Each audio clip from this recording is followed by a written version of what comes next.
Hello guys, तो आज की वीडियो में पढ़ने वाले हैं हम। कोशिश करूँगा कि थोड़ा 3-4 चीज़ें निपट जाएं एक ही वीडियो में कंटिन्यू। तो प्रमुख ग्लेशियर हिमनद या फिर जिन्हें बमक भी कहते हैं, ठीक है, इनके बारे में हम आज पढ़ने वाले हैं। और ये जो क्वेश्चन है ये परीक्षावाणी के हैं। प्रदेश में लगभग 238 ग्लेशियर हैं जो कि फैले हैं। तो ये पूछना चाह रहा है कि कितने स्क्वायर किलोमीटर एरिया में फैले हैं।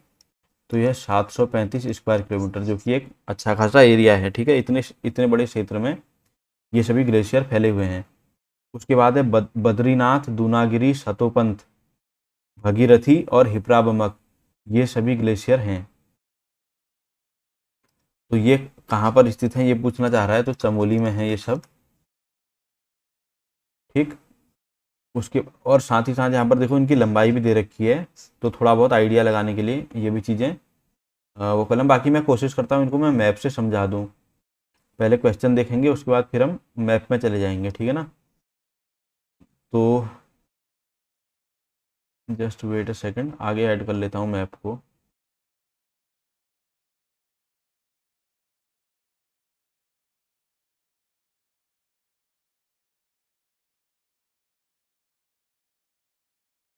ये वाला ही है, चलो।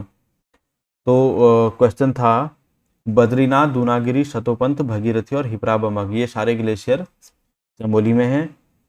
उसके अलावा फिर क्वेश्चन तो तुम्हें दिखाना ही पड़ेगा। फिर है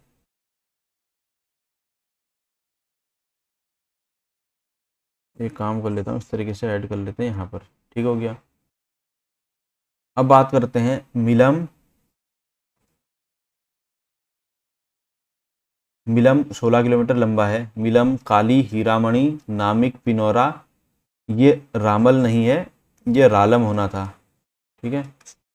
रालम, पोटिंग, ये सभी ग्लेशियर हैं। तो ये सारे के सारे ग्लेशियर आपको देखने को मिलेंगे। दोबारा से नाम देख रहे हो, देख लो। मिलम, काली, हीरामणि, नामिक, पिनौरा, रालम, पोटिंग। मिलम से आइडिया लगी गया होगा। तो मिलम से आइडिया लग गया होगा तो उसे हम देख लेते हैं। कहाँ गया? मिलम है पिथौरागढ़ में, ठीक हो गया। तो ये सारे के सारे आइटम आपको पिथौरागढ़ में देखने को मिलेंगे।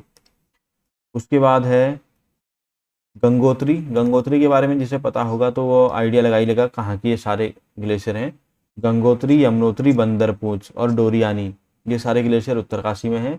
एक चीज़ देखना, जो ये गंगोत्री ग्लेशियर है ये उत्तराखंड का सबसे बड़ा ग्लेशियर है। तो तुम इसकी डायमेंशन देख ही सकते हो, ठीक है ना। सबसे बड़ा, पूरे राज्य का सबसे बड़ा ग्लेशियर है, राज्य का, ठीक है। और अगर वैसे बात की जाए तो गढ़वाल का भी सबसे बड़ा यही होगा। गढ़वाल में अगर कहूँ तो सबसे बड़ा ग्लेशियर कौन सा है, तो गंगोत्री है, ठीक है। लेकिन अगर बात करते हैं कि कुमाऊं में सबसे बड़ा ग्लेशियर कौन सा होगा, ठीक है, ये या तो कमेंट करके बताना या फिर मैं ही बता देता हूँ तुम्हें। तो कुमाऊं में होगा मिलम ग्लेशियर है। बात कर ली ना इसकी, हाँ यहाँ पर देखो ये आ गया ना 16 किलोमीटर। तो ये था पिथौरागढ़ में, ठीक है। तो ये मिलम कुमाऊं वाला, ये था मिलम, कुमाऊं के क्षेत्र में सबसे बड़ा ग्लेशियर। वैसे कुछ ग्लेशियर ऐसे हैं जैसे पिंडारी है। अगर मैं राज्य की बात करूं तो सबसे बड़ा राज्य में गंगोत्री है, दूसरा फिर पिंडारी ग्लेशियर है। लेकिन फिर पिंडारी ग्लेशियर के साथ दिक्कत यह है कि पिंडारी ग्लेशियर 2 राज्यों में फैला हुआ है, तो वो एक एक ही राज्य में नहीं है।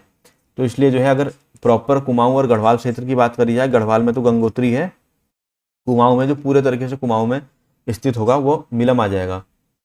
तो देख लेते हैं फटाफट से आगे को। डायमेंशन देख लो गंगोत्री की, ठीक है। ये वाला क्वेश्चन, गंगोत्री 30 गुणा 2 किलोमीटर, यानी कि 30 किलोमीटर लंबा और 2 किलोमीटर चौड़ा। कितना बड़ा ग्लेशियर होता है समझ लो, 30 किलोमीटर और ये 2 किलोमीटर। तो कोई इतना मतलब छोटा मोटा नहीं है जहाँ से इतने टाइम से नदियाँ बह रही हैं, ठीक है। गंगोत्री ग्लेशियर भी कहते हैं, कई बार इसको गोमुख ग्लेशियर भी कहते हैं, क्योंकि इन्हें पता ही है, तुम्हें पता ही है, मतलब जो ग्लेशियर है वहाँ से गंगा निकलती है और गोमुख नामक स्थान से, तो इसीलिए क्योंकि गोमुख कहते हैं। कई जगह पे लिखा भी मिलेगा आपको गोमुख ग्लेशियर करके, वैसे मोस्टली गंगोत्री सुनने को मिलता है, ठीक। अभी बात कर लेते हैं इसकी। तो गंगोत्री, यमुनोत्री, ये सभी जो है उत्तरकाशी में है। उत्तरकाशी को हम मैप में देखेंगे तो उत्तरकाशी हो गया इधर, बढ़िया। उसके बाद बात कर लेते हैं सुखराम, सुंदरढूंगा, कफनी, मैकतोली। तो ये कहाँ के आ गए हैं? ये अपने बागेश्वर के हैं। तो इधर है बागेश्वर, ठीक है।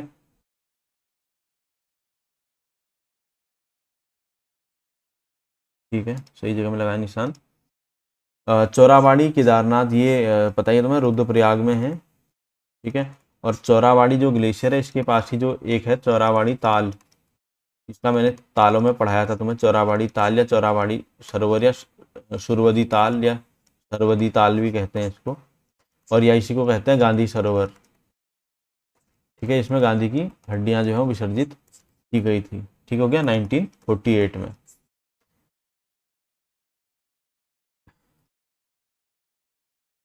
चौराबाड़ी, केदारनाथ आदि सभी ग्लेशियर हैं, तो ये हैं रुद्रप्रयाग में हैं, ठीक।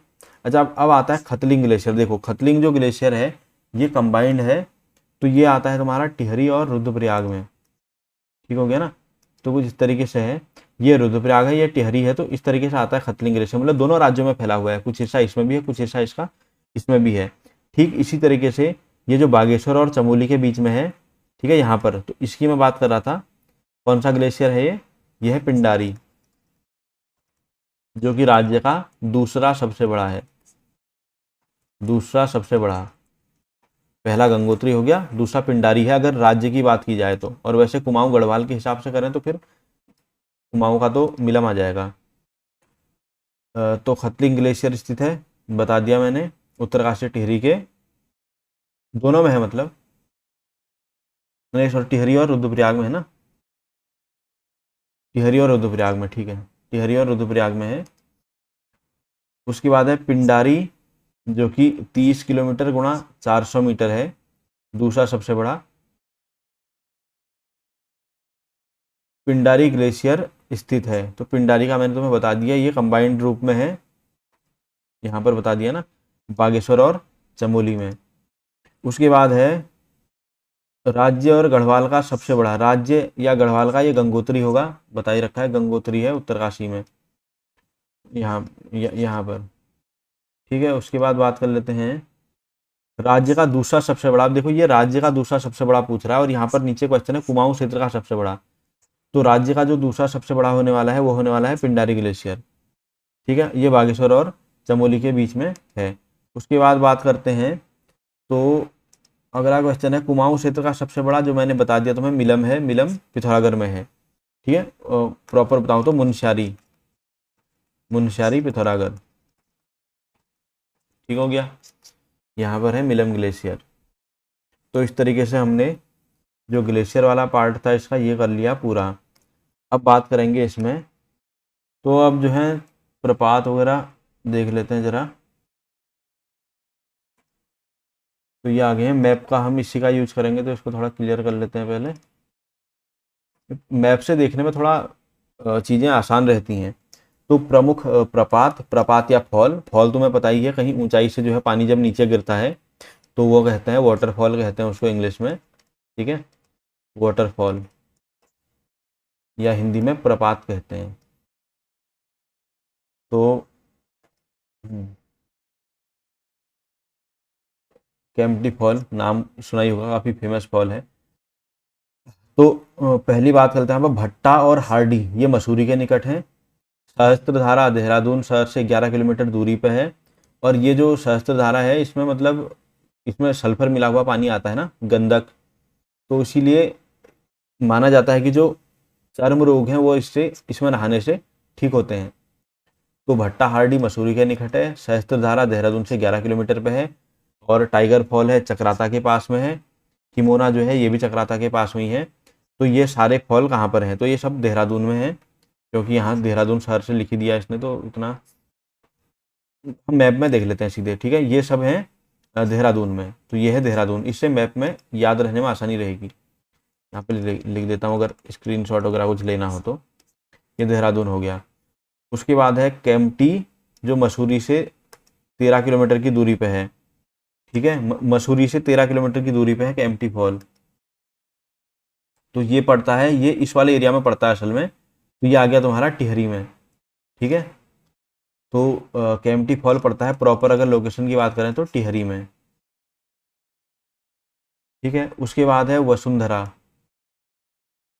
तो वसुंधरा फॉल पड़ेगा जो माणा से 5 किलोमीटर है। माणा तुम्हें पता ही है कहाँ पर है, चमोली में।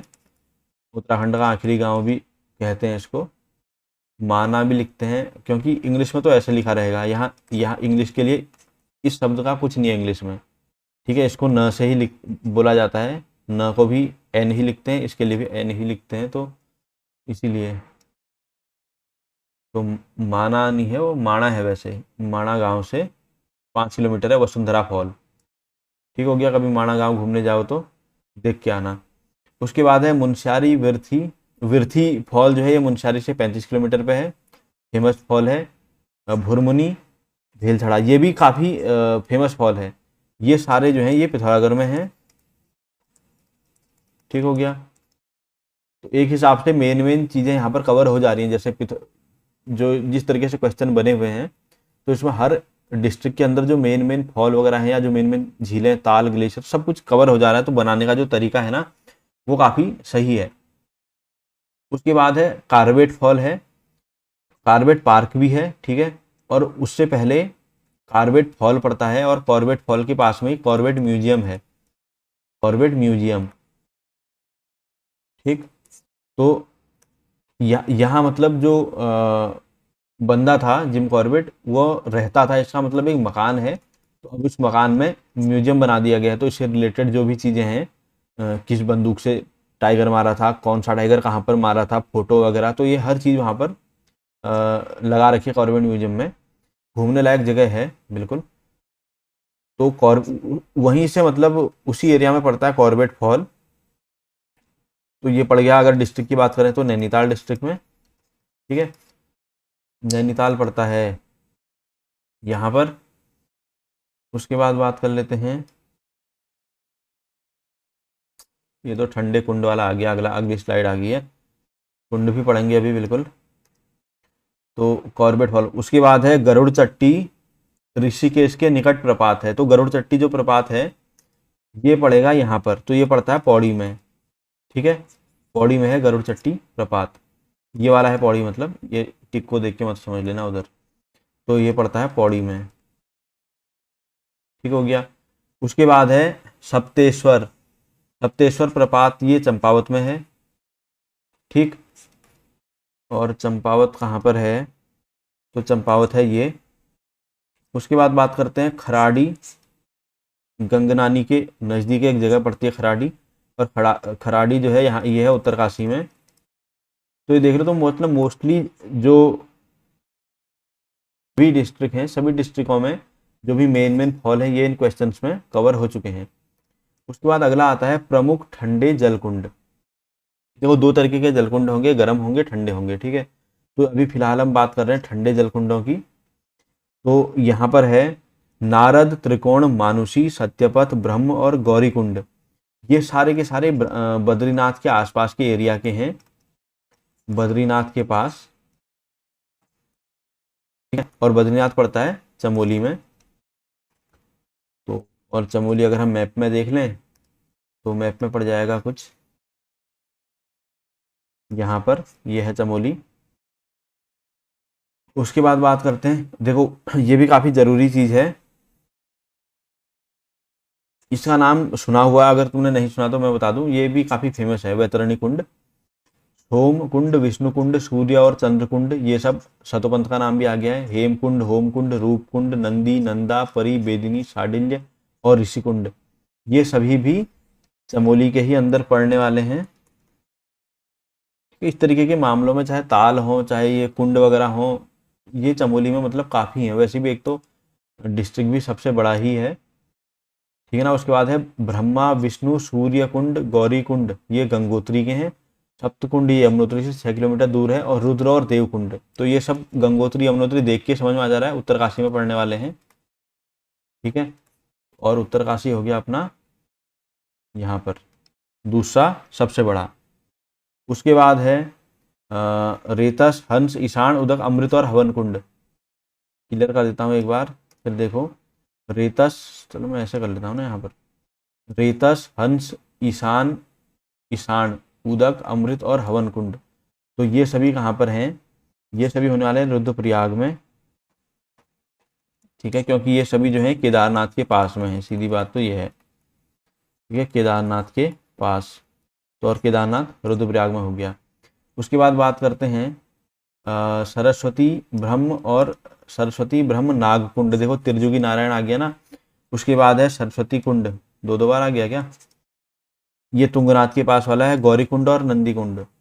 तो ये सभी त्रिजुगी नारायण, तुंगनाथ, ये सब देख के वैसे भी समझ में आ जाएगा, ये भी सब रुद्रप्रयाग में ही है। ठीक हो गया। उसके बाद बात कर लेते हैं, आगे भी कुछ रह गया क्या। तो इतने तो हो गए, बाकी के अगली स्लाइड में होंगे। ठीक है।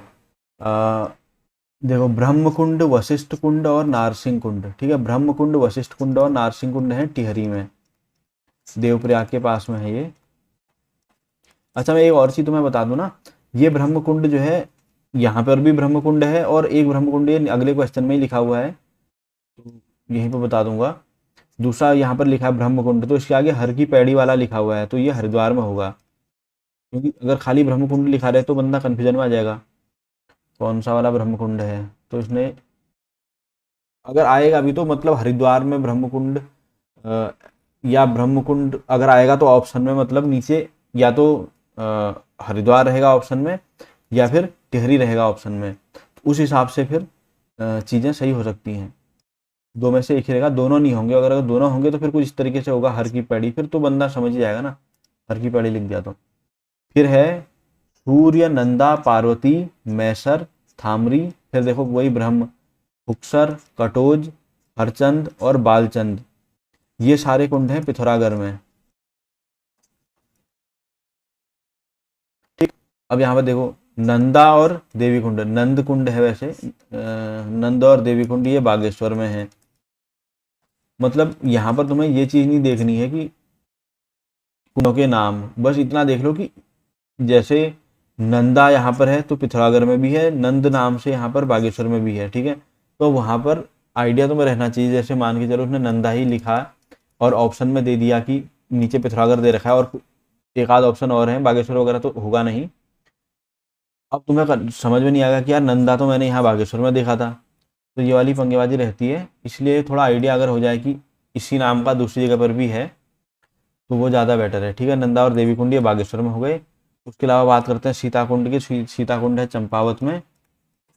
ठीक है, और ये ब्रह्म कुंड है, जो अब देखो कितने ब्रह्म कुंड हो गए हैं, एक यहाँ है, एक यहाँ पर है, इसी में तीन आ चुके हैं यहाँ पर। तो ये जागेश्वर वाला ब्रह्म कुंड है जो कि पड़ेगा अल्मोड़ा में।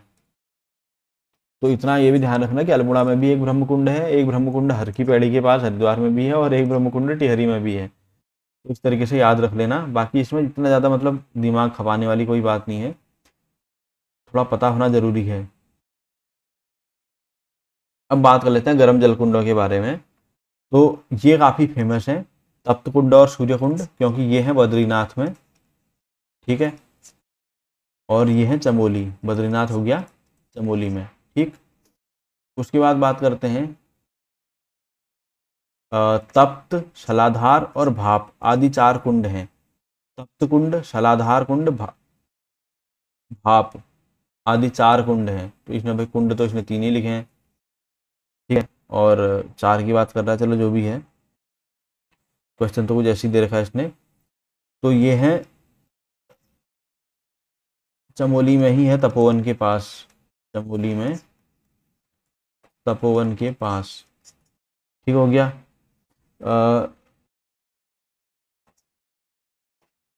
अग्नि, अग्नि, भौरी अमोला और गौरी कुंड रुद्र प्रयाग में है। ठीक है, उसके बाद है सूर्य या तप्त कुंड, उत्तराखंड के सभी कुंडों में सर्वाधिक गर्म है, और गौरी गौरी कुंड है जो स्नान योग्य है, तो ये उत्तरकाशी में है। ठीक, इसको याद रख लेना कि सभी कुंडों में जो सबसे गर्म कुंड है तप्त कुंड, ये उत्तरकाशी में, उत्तरकाशी वाला तप्त कुंड है। जैसे एक तप्त कुंड मैंने तुम्हें यहाँ बद्रीनाथ बताया चमोली वाला, वो भी गर्म है, पर सबसे ज्यादा जो गर्म पानी है वो इसके अंदर होता है। ठीक हो गया। अब ये जियोथर्मल एनर्जी में पढ़ोगे इनके बारे में, जियोथर्मल इन तप्त कुंडों के बारे में। ठीक है, क्योंकि ये होता क्या है, कुंड जो है, जैसे अर्थ के बारे में तुम्हें पता ही है, ये अर्थ है, ऊपर की लेयर हो गई, फिर ये अंदर मेंटल हो गया, फिर ये यहाँ तक मेंटल हो गया, और अंदर यहाँ कहीं पर कोर आएगा। अभी तो फिर सुनने में आ रहा है कि कोर के अंदर भी एक और हिस्सा ढूंढ लिया साइंटिस्टों ने, जो बिल्कुल सेंटर में है और जो पूरे तरीके से आयरन का बना हुआ है। खैर अभी हम उसकी बात नहीं करते हैं। तो ये हो गया क्रस्ट, बीच में आ गया मेंटल। ठीक है, अब ये देखो यहाँ पर क्या रहता है, यहाँ पर सब कुछ पिघले हुए अवस्था में रहता है, मोस्टली मोल्टन फॉर्म में, और बहुत टेम्परेचर गर्म हो जाता है, पता ही है तुम्हें। तो कहीं कहीं पर क्या रहता है जमीन में, थोड़ा बढ़ा करके बनाऊंगा तभी समझ में आएगा। देखो अंदर तो गर्मी है जमीन में, यहाँ यहाँ पर सब कुछ गर्म है, ठीक। ये हो गया क्रस्ट ऊपर का, ये ऊपर की लेयर हो गई। अब यहाँ कहीं पर कोई कुंड वगैरह है, उसमें अंदर तक कोई दरार सी जा रही है इस तरीके से, जिससे पानी को अंदर तक एक्सेस मिल जा रही है इस वाले एरिया तक, ठीक है ना। इसीलिए क्या होगा, ये जो ऊपर वाला पानी है ये यहाँ नीचे को जाएगा, और यहाँ जा करके ये हो जाएगा गर्म।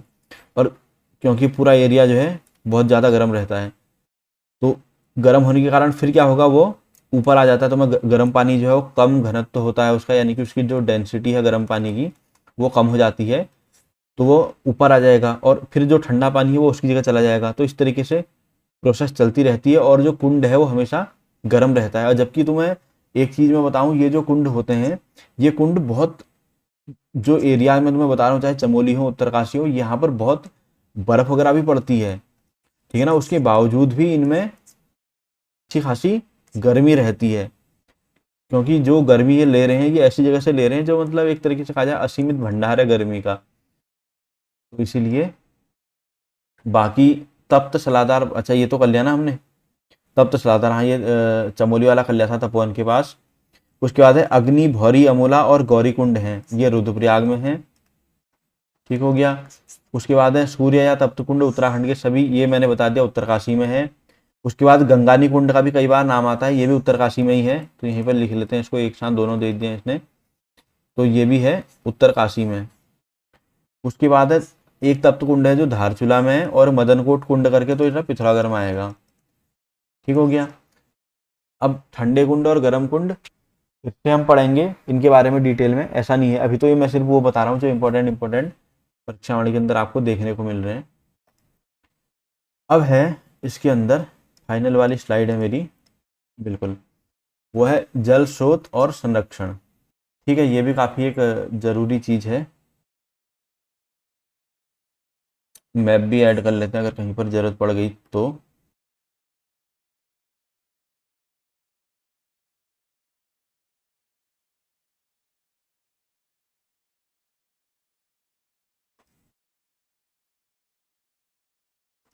ठीक है,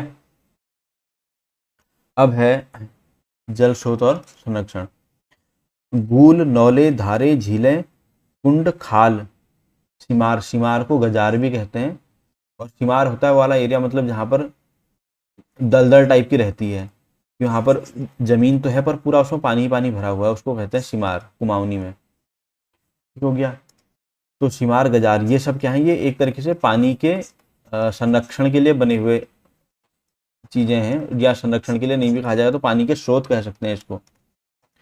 यहाँ सभी जगह पर आपको पानी देखने को मिलेगा, चाहे गूल हो, नौले हो, धारे हो, झीलें हो, कुंड हो, खाल हो, सीमार हो, ठीक है। तो ये पानी के स्रोत हो गए, और ये संरक्षण के लिए भी यूज होते हैं पानी के संरक्षण की विधियां। जैसे झीलें हैं, झीलें कई बार ऐसा होता है जो खुद से बनी हुई झील है, और कई बार पानी को जमा करने के लिए झील बनाई जाती है, ठीक है, कृत्रिम झीलें। तो उसके बाद है प्रदेश में कुल 26 जलागम, 116 उप जलागम है, जबकि सूक्ष्म जलागम है तो 1110 ये हैं सूक्ष्म जलागम। छोटे वाले स्रोत होते प्रदेश में हरिद्वार को छोड़ करके से सभी 12 जिलों में है, तो हरिद्वार में जो है वो नहीं पाए जाएंगे सूक्ष्म जलागम, सभी 12 जिलों में जो है वो सूक्ष्म जलागम, ये हरिद्वार हो गया इधर, ठीक है। तो शेष सभी 12 जिलों में सूक्ष्म जलागम देखने को मिलेगा आपको। उसके बाद है प्रदेश के कुल सूक्ष्म जलागम क्षेत्रों में से 188 जो हैं वो या तो अभयारण्य वाले एरिया में है, ठीक है, या ये जो है हिम क्षेत्र। तो क्वेश्चन है, देखो प्रदेश के कुल सूक्ष्म जलागम क्षेत्रों में से 188 हिम और अभ्यारण्य क्षेत्रों में बता दिया है। राज्य में सर्वाधिक सूक्ष्म जलागम वाले 4 जिले घटते क्रम में हैं। तो सबसे पहले आएगा उत्तरकाशी, फिर आएगा चमोली, फिर आएगा टिहरी और फिर आएगा पिथौरागढ़। तो मैं एक बार इनको मैप में दिखा देता हूं तुम्हें। ठीक है, उत्तरकाशी, चमोली, टिहरी और पिथौरागढ़, ये वो जिले हैं सर्वाधिक सूक्ष्म जलागम है जिनमें। उसके बाद बात करते हैं राज्य में सबसे कम सूक्ष्म जलागम वाले 4 जिले बढ़ते क्रम में हैं। ऊधम सिंह नगर में है सबसे कम सूक्ष्म जलाशय, फिर है चंपावत, फिर रुद्रप्रयाग और बागेश्वर। 3 तो ये एरिया के हिसाब से समझ में आ जाते हैं, बाकी एक ही ऊधम सिंह नगर है। तो यहाँ पर भी लोग ज़्यादा बसे हुए हैं, तो इस तरीके के जलागम वाले क्षेत्र उतने देखने को नहीं मिलते हैं। उसके बाद बात करें ग्रामीण समुदाय और किसानों के हित में सरकार के द्वारा किया जा रहा है। तो जलागम क्षेत्रों का उपचार, इसका मतलब क्या है कि जैसे कई बार छोटे मोटे कुंड वगैरह और छोटे जलागम सूक्ष्म जलागम के क्षेत्र हैं, छोटे तालाब, ठीक है, तलैया टाइप की, वो अगर सूख रही हैं कुछ एरिया में, तो सरकार कोशिश कर रही है कि उनको मतलब उनको रिजुवनेट करा जाए, उनको मतलब उनको नया बनाया जाए, ठीक है, नहीं, पुनर्जीवित जिसको कहते हैं, वो करने के लिए सरकार कोशिश कर रही है। तो इसीलिए उस चीज़ को कहा गया जलागम क्षेत्रों का उपचार। तो इतना ही है अभी की वीडियो में, तो ज़्यादा कुछ था नहीं, बाकी कोशिश करी मैंने कि ज़्यादा से ज़्यादा इसमें कवर करूँ। तो ठीक है, वीडियो पसंद आई है तो लाइक कर देना, बाकी देखते हैं अगली वीडियो में।